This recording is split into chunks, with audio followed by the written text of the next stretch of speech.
How to add the celebration effects on your Instagram notes. So first things first is open up your Instagram application. And of course, to make this work, make sure that your Instagram app is currently running the latest version. Now head straight into your account profile and then just simply tap on share a note. Now, say for example, let's type in celebration. Now take note that your specific effect will not work unless you type in any note or any text on this field right here.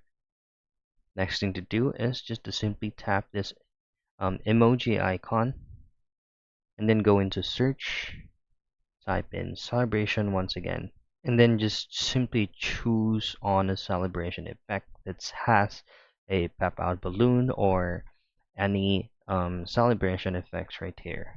For example, this one. Now just simply tap on share and it will automatically do the magic by itself. So that is how you add a celebration effect on your Instagram notes.